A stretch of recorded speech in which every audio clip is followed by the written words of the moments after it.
I, 32F, lost my dad to lung cancer last November, and I'm still struggling to cope with his absence. My dad, Jonathan, was my rock, always there with advice, support, and his terrible dad jokes. We were incredibly close, especially after my mom left when I was 12. His death came so suddenly. He was diagnosed in August and gone by November. The speed of it all left me reeling. To understand why Dad's death hit me so hard, you need to know a bit about our family history. My parents, Jonathan and Marie, met in college. They were the classic opposites attract couple. Dad was steady and practical, Mom was artistic and free-spirited. They balanced each other out, or so I thought. I was born when they were in their early 30s, and my sister Rebecca came along 6 years later. We had a pretty typical suburban childhood: summer barbecues, family game nights, annual camping trips. Dad worked as an accountant, and Mom was a part-time art teacher. Everything seemed perfect on the surface. But when I was 12 and Rebecca was 18, Mom dropped a bombshell. She'd been offered a position with an art collective in New Mexico, and she was taking it, without us.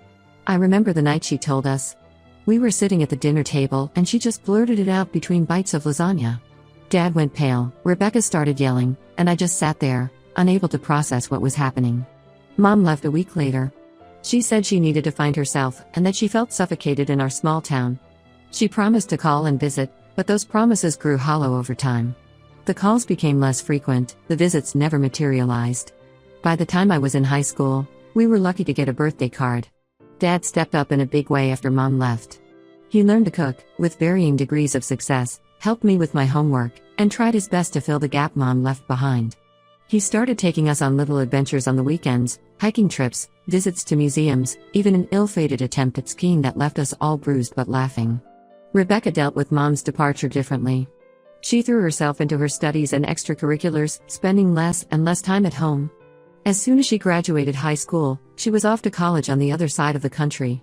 I understood her need to get away, but it felt like another abandonment. I, on the other hand, clung to Dad even more. I chose a local college so I could live at home, and even after graduating, I only moved a few blocks away. Dad and I had standing dinner dates every Sunday, and we talked on the phone almost daily. He was my parent, my friend, and my support system all rolled into one. That's why his cancer diagnosis hit me like a freight train. It was during one of our Sunday dinners. I noticed he seemed tired and was picking at his food. When I asked if he was okay, he told me about the doctor's appointment he'd had earlier that week. Stage 4 lung cancer. Inoperable. The next 3 months were a blur of hospital visits, chemotherapy sessions, and late-night conversations. Dad tried to stay positive, cracking jokes even when he was hooked up to IVs. But I could see the fear in his eyes, the same fear I felt every time I looked at him. He deteriorated quickly. By October, he was in hospice care. I took a leave of absence from work to be with him as much as possible. Rebecca flew in from California, but she always seemed uncomfortable in the hospice room, making excuses to step out or run errands. Dad passed away on a quiet Tuesday morning in November. I was holding his hand when he took his last breath. Rebecca was in the cafeteria, getting coffee. In his will, Dad left the house to Rebecca. I think he worried about her feeling disconnected from the family and thought this might give her a reason to visit more often. To my surprise, Rebecca decided to move back and live in the house. She invited me to stay with her while I figured out my next steps. At first, it seemed like a good arrangement. We hadn't lived together since we were teenagers, and I thought it might be a chance for us to reconnect. But our different ways of grieving soon caused friction. Which brings me to last week, Dad's birthday. He would have been 65. I took the day off work, planning to visit his grave and then have a quiet evening at home, maybe looking through old photo albums. When I got back from the cemetery, I found Rebecca hosting a dinner party. She had invited her friends over, and they were laughing and drinking in the living room where Dad's urn sits on the mantel. I was shocked. I stood in the doorway, unable to process what I was seeing. Rebecca spotted me and waved me over, saying, "Hey sis, come join us. We're celebrating Dad's life." I couldn't believe she was treating Dad's birthday like a festive occasion. It felt so wrong and disrespectful. I turned and went straight to my room, locking the door behind me. I could hear the party continue downstairs, people laughing and music playing. It was like a knife twisting in my chest. How could Rebecca do this? How could she act like everything was normal and fine when our dad was gone? After an hour, Rebecca knocked on my door. I didn't answer. She tried to talk to me through the door, saying she thought it would be nice to remember Dad in a positive way. I texted her that I couldn't believe she'd do this on his birthday, of all days. She replied that Dad wouldn't want us to be sad and that I needed to start moving on. I'm furious and heartbroken. Rebecca knows how much I'm struggling with Dad's death. This feels like a complete betrayal of his memory in my grief. Am I overreacting? Should I just accept that Rebecca grieves differently? Or do I have a right to be upset about this? Some additional background: Rebecca and I have always had different relationships with our parents. When Mom left, I was devastated and clung to Dad even more. Rebecca, being older, seemed to take it in stride and became very independent. She moved out at 18 for college and only came home for holidays after that. I stayed local for school and remained close to Dad. Rebecca also butted heads with Dad more as an adult. She didn't approve of some of his life choices, like continuing to smoke even after Mom left. They had some big arguments about it over the years. I always defended Dad, which caused some tension between Rebecca and me. I remember one particularly bad fight during Rebecca's senior year of college. She came home for Thanksgiving and caught Dad smoking in the backyard. She exploded, calling him selfish and irresponsible. Dad tried to calm her down, but she stormed off and spent the rest of the holiday with friends. I was left trying to salvage our Thanksgiving dinner, watching Dad push his food around his plate, his eyes sad and distant. Despite these conflicts, I know Rebecca loved Dad in her own way. She always made sure to call on his birthday and Father's Day, and she helped him set up his first smartphone so they could video chat. But sometimes I feel like she doesn't understand how much he meant to me. He was my constant, my safe place in a world that had already seen too much upheaval. Losing him has left this enormous hole in my life that I don't know how to fill. Every morning, I still reach for my phone to text him good morning. Every Sunday, I feel lost, not knowing what to do with the time I used to spend at our dinner dates. I've tried to maintain some of our traditions, watching old westerns on Saturday afternoons, attempting his famous chili recipe, but it just makes his absence more pronounced. I'm planning to move out soon. I've been looking at apartments, but the housing market here is tough. Now I feel like I need to speed up that process. I can't imagine staying here if Rebecca is going to be so callous about Dad's memory. Am I being unreasonable? Should I try to talk to Rebecca about this, or just focus on moving out as soon as possible? I feel so lost and alone without Dad, and now I feel like I'm losing my sister too. Any advice would be appreciated. Update 1: It's been about a month since my last post, and a lot has happened. First, I want to thank everyone for their supportive comments and advice. It really helped me gain some perspective on the situation with Rebecca. A week after the birthday incident, I finally worked up the courage to talk to Rebecca face to face. I explained how hurt I was by her actions and how it felt like she was disrespecting Dad's memory. To my surprise, Rebecca broke down in tears. She admitted that the party wasn't just about celebrating Dad's life, it was her way of distracting herself from her own grief. It turns out Rebecca has been struggling more than she let on. She confessed that she feels guilty about all the arguments she had with Dad over the years, especially about his smoking. She regrets not spending more time with him in his final months. The party was her misguided attempt to push away the pain and guilt she's been feeling. As we talked, Rebecca shared a memory that shed light on her complicated relationship with Dad. During her sophomore year of college, she'd been going through a rough patch, struggling with classes, a bad breakup, and feeling lost about her future. She'd called Dad in tears one night, and he'd driven 6 hours straight to surprise her on campus the next day. He spent the weekend with her, helping her study, making her laugh, and reminding her of her strengths. Rebecca said she'd never told me about this because she felt embarrassed about her breakdown, but it was a turning point in her relationship with Dad. This revelation changed things between us.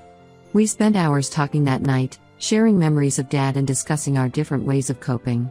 It didn't magically fix everything, but it was a start. We agreed to try and be more open with each other about our feelings and to respect each other's grieving process. However, just as Rebecca and I were beginning to understand each other better, another issue arose. Last week, I was cleaning out Dad's old office. Rebecca had asked me to help sort through his things, and I found some documents that left me reeling. Hidden in the back of Dad's filing cabinet was a folder containing letters and photos. As I looked through them, I realized they were from a woman named Linda. The letters spoke of a years-long relationship, with mentions of secret meetups and plans for the future. The most recent letter was dated just 2 months before Dad's diagnosis. I was stunned. Dad had been in a relationship for years, and he never told us. I showed the letters to Rebecca, and she was just as shocked as I was. We knew Dad had dated casually over the years, but nothing serious, or so we thought. As we pored over the letters and photos, we started to piece together a timeline. The earliest letter was dated about 5 years ago, not long after I had graduated college. There were photos of Dad and Linda at various locations: a beach I didn't recognize, a cozy-looking cabin, even one of them dressed up for what looked like a wedding. One letter in particular caught our attention. Linda wrote about a weekend they had spent together at a bed and breakfast in a nearby town. The date coincided with a weekend Dad had told us he was going on a fishing trip with some work buddies. I remember feeling hurt at the time that he hadn't invited me along, as we often went fishing together. Now, the truth of that weekend felt like a betrayal. The most recent letter was the hardest to read. In it, Linda talked about their plans for the future, retiring together, traveling the world. She mentioned looking at houses in Florida. It was clear that their relationship was serious, and that they had been making long-term plans together. Now, we're both grappling with this new information. It feels like a betrayal, like we didn't really know Dad as well as we thought we did. Why didn't he tell us about Linda? Was he planning to leave us for her? Did she know about his illness? I'm angry and hurt all over again. Just when I thought I was starting to come to terms with Dad's death, this revelation has reopened all those wounds. I keep thinking back to all the times Dad said he was working late or going on trips with friends. How many of those times was he actually with Linda? Rebecca is upset too, but she's dealing with it differently. She wants to track Linda down and get answers.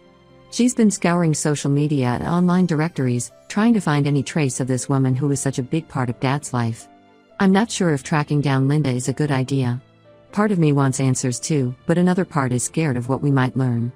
What if Linda tells us things about Dad that change how we see him even more? What if she knew things about us that Dad shared with her? The thought makes me uncomfortable. This discovery has also brought up complicated feelings about Mom. I find myself wondering if Dad's relationship with Linda was some kind of karmic payback for Mom leaving us. Did he feel like he had to hide his relationship because of how Mom's departure affected me? Or was he just being selfish, wanting to keep his new life separate from his role as our father? I don't know how to process this. It feels like I'm losing Dad all over again, but this time I'm losing the image I had of him too. The Dad I thought I knew, the one who was always honest with me, who I could trust completely, feels like a stranger now. Rebecca and I are trying to support each other through this, but it's hard. We're both dealing with our own complex emotions, and sometimes it feels like we're speaking different languages when we try to talk about it. How do we move forward from here? Should we try to find Linda? Or is it better to let sleeping dogs lie? And how do we reconcile this new information with the memory of our dad? Any advice would be greatly appreciated. Update 2. It's been 2 months since my last update, and things have taken an unexpected turn. Despite my reservations, Rebecca decided to track down Linda. She found her on social media and reached out. To our surprise, Linda agreed to meet with us. We met Linda, 59F, at a small cafe last weekend. She was nothing like I had imagined. I had pictured someone younger, maybe flashy or intimidating. Instead, Linda was a soft-spoken woman with kind eyes and graying hair. She seemed genuinely emotional about Dad, her hands shaking slightly as she stirred her coffee. As we talked, we learned that their relationship was much more complicated than we had assumed. Linda and Dad had known each other since high school. They dated briefly back then but lost touch when they went to different colleges. They reconnected at their 30-year high school reunion, shortly after Mom left us. Linda shared some stories from their high school days. Apparently, Dad had been quite the prankster back then. She told us about a time when he had managed to fill the principal's car with packing peanuts as a senior prank. It was strange hearing about this mischievous side of Dad, so different from the serious, responsible father we knew. Their reunion came at a difficult time for both of them. Linda had recently divorced her husband of 25 years after discovering his infidelity. Dad, of course, was dealing with the aftermath of Mom's departure. They started as friends, supporting each other through their respective life changes, but over time, it developed into something more. The reason Dad never told us about Linda was because of me. Apparently, he was worried about how I would react to him dating seriously. He knew how hard Mom's departure had hit me and didn't want me to feel like he was trying to replace her. Linda understood and agreed to keep their relationship private until I was ready. This revelation hit me hard. I felt guilty for being the reason Dad felt he couldn't be open about his relationship, and angry that he had assumed I couldn't handle it. I remembered all the times I had complained to Dad about feeling lonely or wishing he would start dating again. Had he been silently carrying the weight of his secret relationship all that time? Rebecca, on the other hand, was furious that Dad had kept this from both of us for so long. She pointed out that I was an adult, fully capable of dealing with Dad dating. She felt that Dad had underestimated both of us and robbed us of the chance to know an important part of his life. Linda also shared that she knew about Dad's illness. She was there for him throughout his treatment, visiting him in the hospital when we weren't around. She showed us pictures on her phone. Dad looked happy in them, despite his condition. There was one photo that particularly struck me, Dad in his hospital bed, Linda sitting beside him, both of them laughing at something off camera. It was strange seeing the side of Dad's life that we knew nothing about. We learned that Dad had planned to tell us about Linda after his first round of treatment. He had hoped that once he started getting better, he could introduce Linda to us properly. But as his condition worsened, he became more hesitant, not wanting to add any stress to an already difficult situation. Linda told us about their last conversation, just days before Dad passed away. He had made her promise to reach out to us after some time had passed. He wanted us to know about her, about the happiness she had brought to his life. Linda had been respecting his wishes by giving us time to grieve before making contact. The meeting with Linda left us with mixed emotions. On one hand, it was comforting to know that Dad had someone who cared for him so deeply in his final years. Linda's story showed us a side of Dad we hadn't known, a man capable of romance and spontaneity, who had found love again after heartbreak. On the other hand, it highlighted how much of Dad's life we didn't know about. It was difficult to reconcile the image of our dad, the steady, somewhat predictable man we knew, with this person who had been living a sort of double life. Rebecca and I are still processing all of this. We've had some heated discussions about whether Dad was right to keep this from us. Rebecca feels betrayed, arguing that we had a right to know about such an important part of Dad's life. She's angry that we missed out on years of knowing Linda and seeing Dad happy in his relationship. I'm torn between understanding Dad's motives and feeling hurt by the deception. Part of me can see why Dad might have hesitated to tell us, especially given how I struggled with Mom's departure. But another part feels like he didn't trust us enough to handle the truth. We're also unsure about how to proceed with Linda. She expressed a desire to stay in touch, saying she feels connected to us through Dad. She offered to share more stories and photos from their time together. Part of me wants to embrace this connection to Dad's life, to learn more about the man he was when he wasn't being our father. But another part feels like it's too much to handle right now. Rebecca seems more open to maintaining a relationship with Linda. She's already made plans to meet Linda for coffee next week. I'm more hesitant, still trying to reconcile my feelings about this whole situation. How do we move forward from here? Should we maintain a relationship with Linda? And how do we reconcile this new information with the memory of our dad? Update 3. It's been 6 months since my last update, and a lot has changed. After much soul-searching and many discussions with Rebecca, we decided to cautiously maintain a relationship with Linda. It hasn't been easy, but it's been enlightening in many ways. Through our conversations with Linda, we've learned so much more about Dad, stories from his youth, his dreams, and even his regrets. It's like we're getting to know a whole new side of him. Linda has shared photos and mementos from their time together, which have been both painful and precious to see. One particularly emotional moment came when Linda gave us letters Dad had written to her during his illness. In them, he expressed his love for Rebecca and me, his regrets about not being more open with us, and his hopes for our futures. Reading these letters was incredibly difficult, but also healing in a way. It felt like getting one last message from Dad. Linda told us about a conversation she had with Dad near the end. He had expressed regret about not telling us about their relationship sooner. He worried that he had made a mistake in trying to protect us, and that by keeping Linda a secret, he had inadvertently created a divide between his dad life and his personal life. Rebecca and I have grown closer through this experience. We've had to lean on each other as we navigate this complex situation.